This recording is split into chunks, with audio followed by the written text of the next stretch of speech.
حدثنا إسماعيل قال حدثني مالك عن إسحاق بن عبد الله بن أبي طلحة أن أبا مرة مولى عقيل بن أبي طالب أخبره عن أبي واقد الليثي أن رسول الله صلى الله عليه وسلم بينما هو جالس في المسجد والناس معه أقبل 3 نفر فأقبل 2 إلى رسول الله صلى الله عليه وسلم وذهب واحد قال فوقف على رسول الله صلى الله عليه وسلم وأما أحدهما فرأى فرجة في الحلقة فجلس فيها وأما الآخر فجلس خلفه وأما الثالث فأدبر ضاحبا فلما فرغ رسول الله صلى الله عليه وسلم قال ألا أخبركم عن النفر الثلاثة أما أحدهما فأوى إلى الله فأواه الله وأما الآخر فاستحيا الله منه وأما الآخر فارض الله عنه.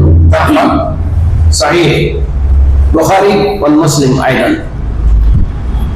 Allah subhanahu wa ta'ala menunjukkan salat al-isya dan juga kami saudara Kitabul Ilm నుండి hadis number 66 మీ ముందు పఠించాను.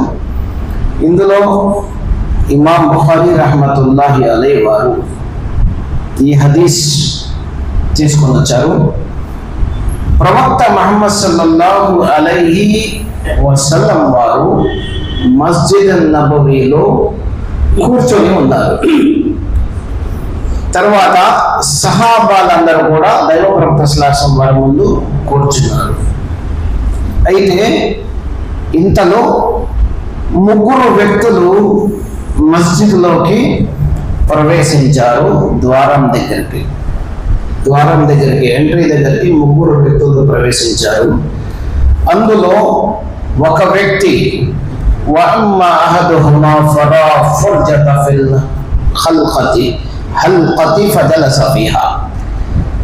ఒక వ్యక్తి దైవ ప్రవక్త ముహమ్మద్ సల్లల్లాహు అలైహి వసల్లం యొక్క సమీపంలో చివర్లో కాస్త స్థలం చూసుకొని ఆయన అక్కడ కూర్చున్నాడు.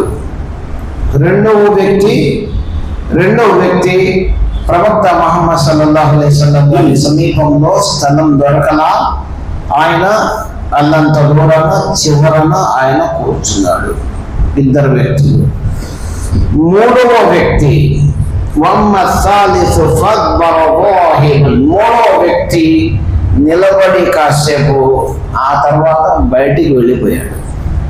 ఫలమ్మా ఫరగ రసూలుల్లాహ్ సల్లల్లాహు అలైహి వసల్లం దైవ ప్రవక్త సల్లల్లాహు అలైహి వసల్లం వారి యొక్క ఉపన్యాసం లేదా వారి యొక్క బయాన్ తక్రీర్ వాజ్ నసీహత్ ఏదైతే ఉందో ప్రవక్త సల్లల్లాహు అలైహి వసల్లం వారు ప్రసంగం ముగించిన తర్వాత సహాబాలను ఉద్దేశించి ఈ విధంగా అన్నారు. అలా ఉఖ్బిరుకుం అనిన్ నఫరి సలాసతి, మీకు ఈ వచ్చినటువంటి 3 వ్యక్తుల గురించి తెలియపరచమంటారా? సహాబాలందరూ తెలియపరచండి. ఒక ప్రవక్త కొత్త వ్యక్తులండి. ఈ 3 ప్రవక్త సల్లల్లాహు వారి యొక్క మస్జిద్లోకి వచ్చేసారు. అందులో ప్రవక్త సల్లల్లాహు అలైహి వసల్లం వారు అన్నారు, ఈ 3 గురించి మీకు తెలియపరుస్తున్నాను. అని నఫర్ సలాసతి అమ్మా అహదుహుమా ఫఅవా ఇలల్లాహ్, అల్లాహ్ సుబ్హానహు వ తఆలా వైపు మరలాడు, పశ్చాత్తాపంతో మరలాడు. మొదటివాడు పశ్చాత్తాపంతో మరలాడు అంటే ఇస్లాం స్వీకరించడానికి వచ్చాడు. ప్రవక్త సల్లల్లాహు అలైహి వసల్లం వారు అన్నారు, ఆయన పశ్చాత్తాపంతో అల్లాహ్ వైపు మరలినందుకు అల్లాహ్ అతడి వైపు మరలారు. సుబ్హానల్లాహ్, అల్లాహ్ అతడి వైపు మరలారు. రెండవ వ్యక్తి వఅమ్మల్ ఆఖరు ఫస్తహ్యా, రెండో వ్యక్తి తను చేసినటువంటి పాపాలు ఏవైతే ఉన్నాయో వాటి గురించి కొమ్మిలిపోయి అల్లాహ్ ముందు రావడానికి సిగ్గుపడ్డాడు. వల్ల నేను ఇన్ని పాపాలు చేస్తున్నాను, వల్లా నీ గృహంలోకి వచ్చే అర్హత నాకు లేదు, కానీ నీ దయ నీ అనుగ్రహం వల్ల వచ్చాను వల్ల అని కుమిలిపోతున్నాడు. ఆ వ్యక్తి గురించి ప్రవక్త సల్లల్లాహు అలైహి వసల్లం వారు అన్నారు, అతను అల్లాహ్ యొక్క గృహంలోకి రావడానికి, అల్లాహ్ వైపు మరలడానికి, తను చేసిన పాపాలకు అల్లాహ్ వైపు మరలడానికి సిగ్గుపడిపోతున్నాడు. అల్లాహ్ కూడా అతనితో సిగ్గుపడ్డాడు.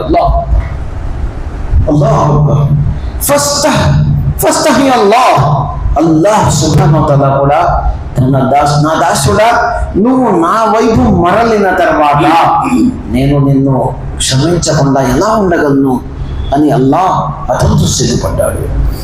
ప్రవక్త సల్లల్లాహు అలైహి వసల్లం వారు అన్నారు, మూడో వ్యక్తి ఎవరైతే గుమ్మం దగ్గర నుంచున్నాడో, డోర్ దగ్గర, ఎంట్రీ దగ్గర స్థలం లేదని చెప్పేసి బయటికి వెళ్ళిపోయాడు, ఆ వ్యక్తి గురించి ప్రవక్త సల్లల్లాహు అలైహి వసల్లం వారు అన్నారు, అతను నాశనం అయిపోయాడు. అతను ఈ ముగ్గురు వ్యక్తుల గురించి అల్లాహ్ సుబ్హానహు వ తఆలా జిబ్రీల్ అమీన్ ద్వారా తెలియపరిస్తేనే ప్రవక్త సల్లల్లాహు తెలిసింది. లేకపోతే ఏ వ్యక్తి ఎందుకు వచ్చాడు, ఎందుకు కూర్చున్నాడు ప్రవక్త వారికి తెలియదు.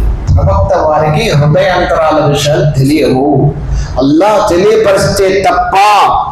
అయితే ప్రవక్త సల్లల్లాహు అలైహి వసల్లం వారు ఈ మజ్లిస్ ఏదైతే ఉందో దీని గురించి వివరంగా హదీసుల్లో చెప్పిన విషయాన్ని ఇమాం బుఖారీ రహ్మతుల్లాహి వారు తీసుకొచ్చి ఏం చెప్తున్నారంటే, ఎప్పుడైనా మజ్లిస్లోకి వెళ్ళినప్పుడు అక్కడ ఉలమాల ప్రసంగాలు జరుగుతున్నా, లేకపోతే జుమ్మా సందర్భంగా ఖుతుబా జరుగుతుంది, చూసారా చాలాసార్లు మనం చూస్తూ ఉంటాం. జుమ్మా ఖుతుబా జరుగుతున్నప్పుడు ఆలస్యంగా వచ్చి గుమ్మం డోర్ దగ్గర చూసి ఎక్కడో లుక్కేస్తాడు. అక్కడి నుంచి జనాలకు భుజాలు తప్పించి ముందుకు వచ్చే ప్రయత్నం చేస్తాడు. తప్పు. ప్రవక్త సల్లల్లాహు అలైహి వసల్లం వారు జుమ్మా ఖుతుబా ఇస్తున్నారు. ఖుతుబా ఇస్తూ ఉంటే ఒక వ్యక్తి ఆలస్యంగా వచ్చాడు, మధ్య సగం ఖుతుబా అయ్యాక వచ్చాడు. వచ్చిన వాడు అక్కడ కూర్చోకుండా ముందుకు వచ్చే ప్రయత్నం చేస్తున్నాడు. ప్రవక్త సల్లల్లాహు అలైహి వసల్లం ఖుతుబా సందర్భంగా అల్లాహ్ రెస్లెక్ ఆగు, అక్కడే ఆగు అన్నారు. అక్కడే ఆగు, ఎలా వస్తాం ముందుకి? నువ్వు వచ్చింది ఆలస్యంగా, ముందు వచ్చిన వారికి ముందు సఫ్ జరుగుతుంది, ముందు వచ్చిన వారికి జరుగుతుంది. నువ్వు ఆలస్యంగా వచ్చి జనాలు భుజాలు తప్పించేసి అలా దాటకుండా వచ్చారంట, నీకు ఎవరు ఇచ్చారు? ప్రవక్త సల్లల్లాహు అలైహి వసల్లం నిలదీశారు, నీకు ఎక్కడ స్థలం దొరికిందో అక్కడే కూర్చో. ఆలస్యంగా వచ్చినప్పుడు అదే శిక్ష. నాలుగో సఫ్లో వచ్చి ముందు సఫ్లో కూర్చుండాలంటే న్యాయం అండి? ముందు సఫ్లో వచ్చిన వాళ్ళు ఎందుకు వచ్చారు తొందరగా? ముందు సఫ్లో వచ్చిన వాళ్ళు ఒక ఒంటె యొక్క ఖుర్బానీ యొక్క పుణ్యం మరి జరుగుతుంది, ఆయనకేమో కోడిగుడ్డు పుణ్యం జరుగుతుంది. కోడిగుడ్డు పుణ్యం దక్కాల్సిన ఆయన ఒంటె పుణ్యం దక్కాలనుకుంటే ఎలాగా? మజ్లిస్లో ఎప్పుడైనా వచ్చినప్పుడు జనాల భుజాలు తప్పించి ముందుకు అడుగులేసేటువంటి ప్రయత్నం అనేది అది కరెక్ట్ కాదు. అలాగే సోదరులారా,